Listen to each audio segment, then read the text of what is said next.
YouTuber. So I'm walking into the first full day of VidCon 2018 Australia. And like any good person who's going to the same convention for the second time in a row, I am late. I'm not intentionally late. I forgot something back at my apartment. I had to go. But even then, most of the things I've seen will start at 10, so I'm pretty alright.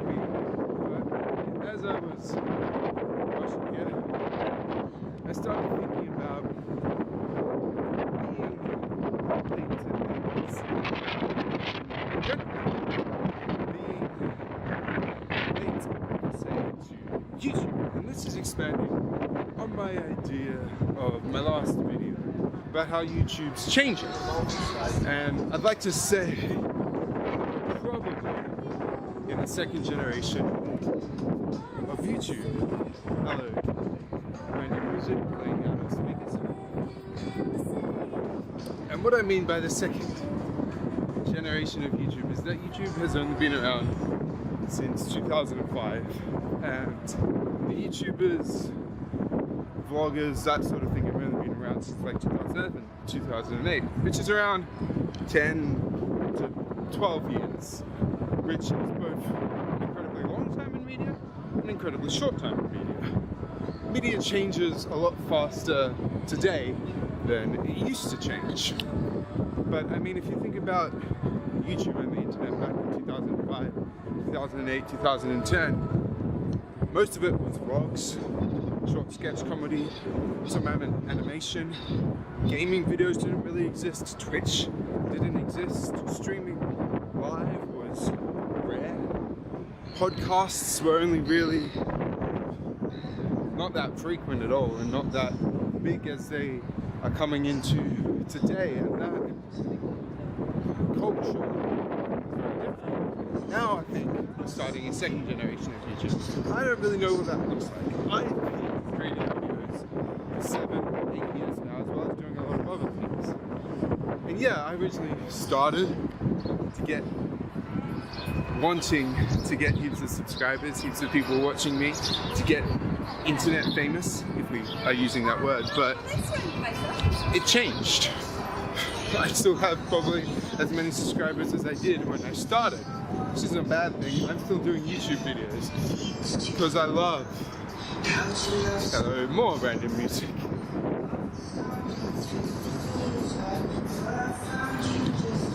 Oh, we've gone dark.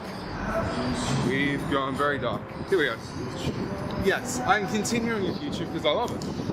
I love making my improv videos. I love putting up a new song or new music, and I'm working on other creative things.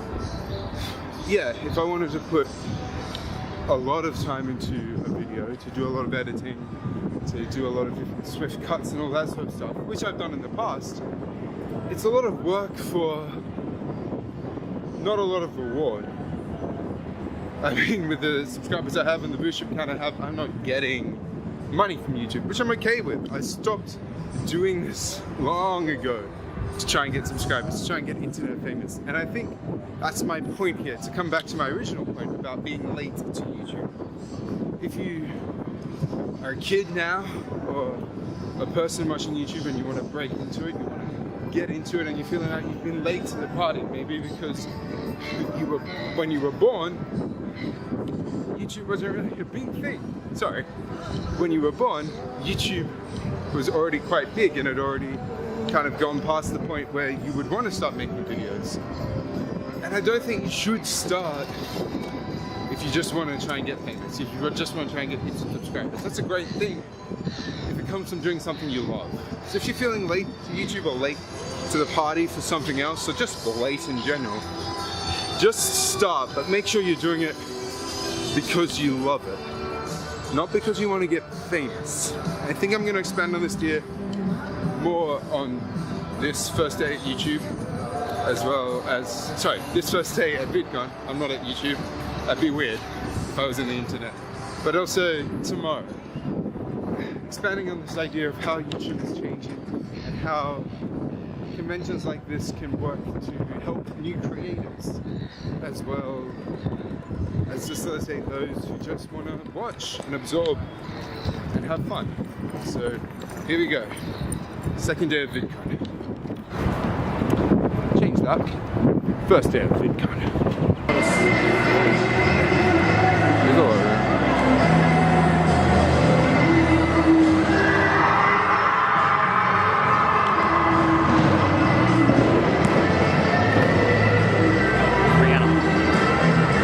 Where?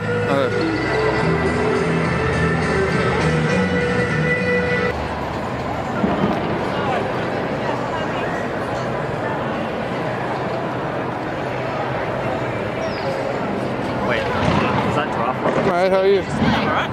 Not dead. Pardon? Not dead. That's always good. You know, you got to aim for the little stuff and then you can achieve your big dreams.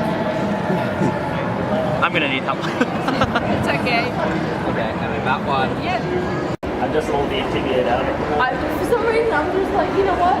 The Pizza Joint show's a bit too much for VidCon. So what's your shirt?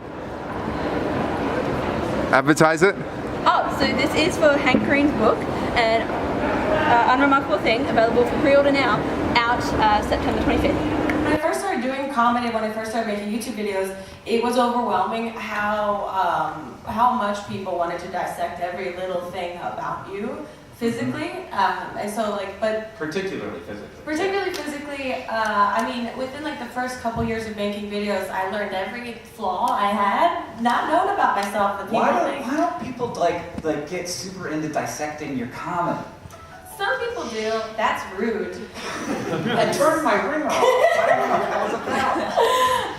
No, it was overwhelming, but then being able to look at it through like a comedy lens of being like, this really doesn't matter, this is kind of nuts, and seeing also the beauty guru community and these women that were presenting themselves completely polished and beautiful and cute and like effortlessly like good hygiene, I was like, why can't I would get in my head about like, I want to do that, and I would like try curling my hair, or putting on makeup, or doing X, Y, and Z, but then I felt like the more I was genuinely myself, and like wearing sweatpants and like filming myself, in a vlog immediately like out of a shower, or like just waking up and wildly hungover, that people responded more to that than me trying to be so presentational about myself. And I wrote a lot about this.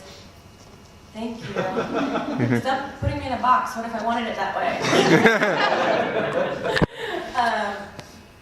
But I wrote a lot about this in my second book, Race and Style, about just like the beauty industry is so bizarre, it's so full of peer pressure, full of societal pressure, that it's hard to like not admit that you don't care about that kind of stuff, because as a human being, I want to feel beautiful, but I have to make sure that I'm doing it on my own terms for me, instead of doing it because I hope that people think I'm really pretty in this video. I remind myself that the reason I started making content was to make someone laugh, not to make someone turned on in a way. Yeah. Which my dad would be so proud of. So there's a story in this book called The Art of Fear that I really love. And it's these people in an art class, and the professor, their job is to make pots. And the professor says, okay, this half of the room, you have to make one pot, and you get one pot only, and you get an A if you make a perfect pot. So they have the whole semester. This side of the room, you have to make 100 pounds of pots, and that's the only thing you're graded on. Who do you think made the better pot? The people who had to make hundreds and hundreds of pots, because they had to learn from their mistakes. They learned that, if I put the clay the wrong way, it doesn't do the thing that I want, and it's not operating how I want. And through making much, much more content and much more pots, they got better. And all the people who were so concerned with making the perfect pot did nothing. A lot of them didn't even make something. So for all of you who want to make something, making stuff is hard. But I don't know if you've heard this phrase before, there's something called the obstacle is the way. The thing that is hard is the thing that's going to make you better. So if you're a bad editor and it's driving you nuts, you're making your videos and then you get to the part where you want to edit, you have to grind through that part, and it's going to make you have skills that you wouldn't have had before. When you're working out, literally what's happening when you go down, it tears a little bit of your muscle, and that part of the muscle grows stronger. And that's how you get stronger. So you have to go through that pain to get better. The last thing that I want to say to you guys is butterfly goo. Butterfly goo is not some new thing that Gwyneth Paltrow is selling you. It's literally what happens to butterflies when they're in their cocoon. A lot of us think that butterflies happen when you're a little caterpillar and it goes into its cocoon and then it just grows like tiny wings and then it's done. But what happens is actually a lot more intense. The caterpillar goes into its cocoon and it melts itself into just enzymes and goo, and it goes through this process where it completely strips itself of what it was, and then layer by layer it reemerges around these discs and grows new wings and a new body out of what it was before. And so you as creators have to be the same. It's going to be painful, it's not going to be pretty, and sometimes it's going to have butterfly glue, but I promise you that if you go through that process, it will be better. Thanks, guys. It was so nice to talk to you. Now, the burial challenge was because I feel like as in the world that we live in today, and being a creator and just being a young person, being anybody online, where it's quite saturated with, I feel like, image perfection. It's like what we see, what the Kardashians and the Jenners represent, and celebrities, and the thousands and thousands of super fit Instagram models. And I'm not in any way having a jab or anything at those people, because ultimately any one of those people could be living their truth, what they love, what they enjoy doing, and having authenticity in that thing. What I do think it sometimes creates, though, is a pressure to be more like that, when maybe that isn't your truth or your authenticity. And it's not just with image, it's almost like to lead the perfect life, to have an Instagram-worthy life, you know. And the truth of it is that we all aren't perfect. None of us have perfect lives. And the thing about YouTube that I think is so special and so great is that you get to see a little more of a window into someone's soul, a little more of a window into who they really are as a person.